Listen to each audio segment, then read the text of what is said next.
Hello and welcome to Zwollen Custom Guitars. My name is Ben and welcome to my workshop. This is the first video in my series for the Great Guitar Build-Off 2021 competition, and I want to start off by saying a huge thank you to Ben Crow at Crimson Guitars.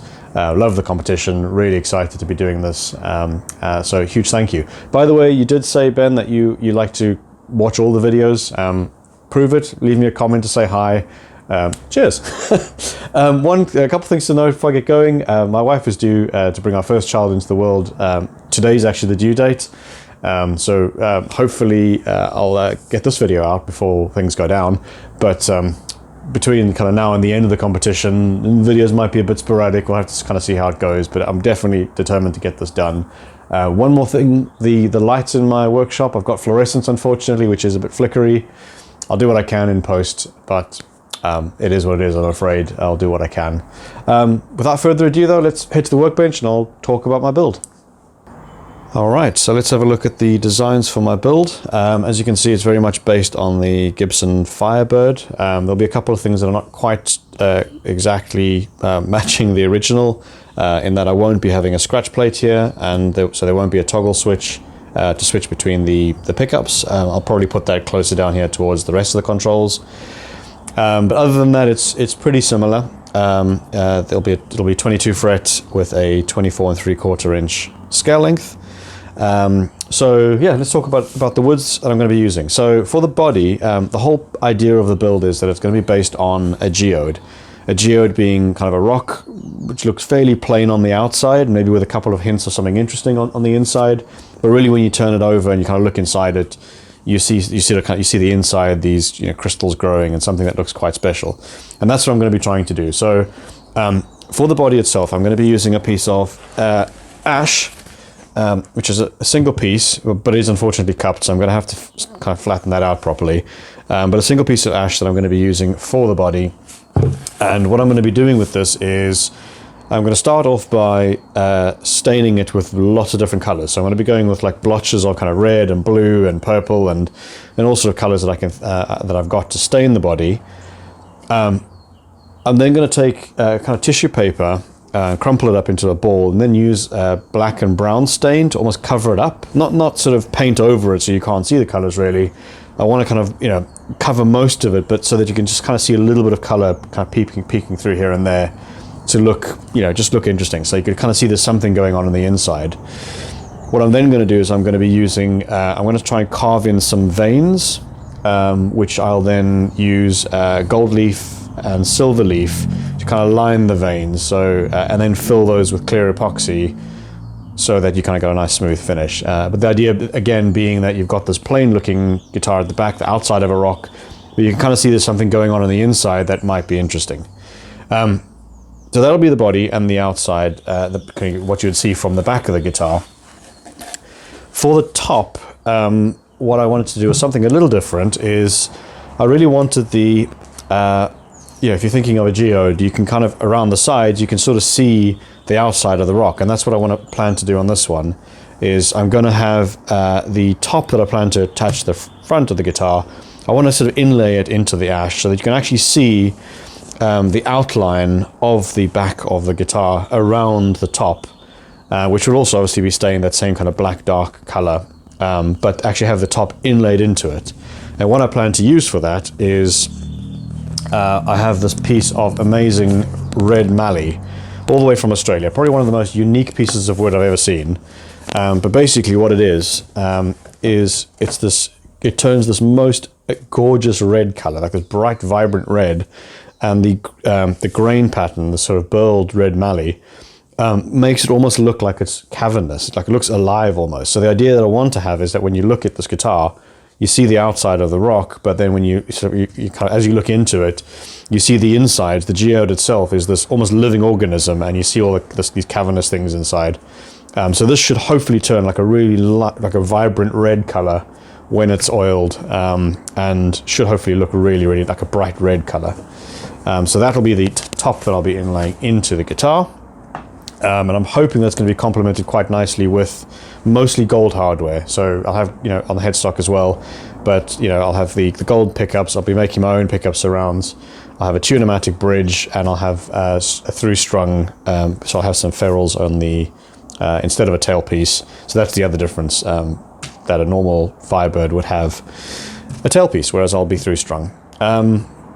So that's pretty much it for the body itself. Moving on to the headstock. For the sorry, not the headstock, the neck. So the fretboard, I'm going to be using this piece of Ziricoti, which is also just absolutely amazing. I love the figuring in the wood, and that's going to basically be the fretboard. For the binding, I haven't completely decided. I do definitely want a binding because I've never done a proper binding before. I would like to do it out of wood. I don't know if anyone else has any ideas. I was thinking I would use offcuts of the red mallee, so have the red mallee itself surrounding the fretboard as well. So I thought it kind of carries on the theme from the body to the neck to the headstock. So I'm toying with that idea as well, and then I'd like to kind of put, for the side dots and the fret markers, doing something with bits of gold, or so not gold, copper or silver tubing or something like that to make it look like it's got bits of metal in it. Okay. For the neck itself, I typically like doing multi-laminate necks, usually because I don't always have quarter-sawn lumber, so I tend to do multi-laminate. So I've got a couple of pieces of walnut left over from when I built my son's cot. So I'll be using various pieces of walnut, and I've also got this piece of maple, which has got a slight flame in it, not very much, but there is a little flame in that, which could look quite nice. And again, you can clearly see it's not quarter sawn, but so that's why I tend to do multi-laminates. So with the neck, once I've got this all laminated up, I'll have probably a couple of pieces of walnut with the maple. And once that's all carved, sanded, and ready, the idea is that I'm going to try and stain the maple with kind of yellow, orange, or amber, or something like that, to try and make it look almost like you kind of got these streaks of gold going through the walnut. Yeah, I've tried it on a couple of test pieces of maple, and it looks amazing. So it's kind of, the idea is good in my head. Let's hope it translates into something amazing. All right, so that's going to be for the neck itself. For the headstock, nothing out of the ordinary. I will again be having gold tuning pegs, and what I'm planning to do is some of the I think it's the Gibson's special edition or anniversary edition of the Firebird. I think they introduced it's got kind of this laminate faceplate on the headstock itself. It's not a complete veneer across the whole headstock, it's just this plate that goes over it. And I'm thinking of doing a piece of red mallee in there, and then for the truss rod cover, possibly a piece of ash again that I've stained so that it matches the body with that kind of dark colors showing through vibe. Heck, that's everything. So for the rest of this video, I'll probably get cracking with making templates out of MDF. So let's do that.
Okay everyone, that's it for this video. I finished up my templates. I'm really happy with the way that they've turned out. You would have noticed that I was painting on some stuff onto the sides of the templates, and the reason for that is because MDF it tends to get grooves in it when using the router bits. So all I was doing was painting on some watered down PVA glue, and what that does just gives it a nice hard edge that just makes it a little bit more durable, and therefore templates last a little bit longer. So both of these are done. They've dried overnight, so the edges are nice and firm. But yeah, that's pretty much it for them at the moment. One thing I wanted to say, which I thought was quite amusing, was because of the sequence that I filmed everything in, when I did this description of what my build is going to look like, I mentioned that I was going to use in the neck, or the multi-laminate neck, the maple was going to get stained. I was going to put like a lemon orangey, try and make it look like gold, kind of take the whole geode theme through the neck as well. It was just quite bizarre how Ben Crow, then talking about his nebula build, was planning to do something really quite similar, which I just thought was, I don't know, great minds think alike, I guess. So yeah, I thought that was quite funny. But anyway, that's it for this episode. I look forward to the next one, and I'm not sure if I'm going to be doing the neck or the body next. We'll see what happens. Anyway, take care.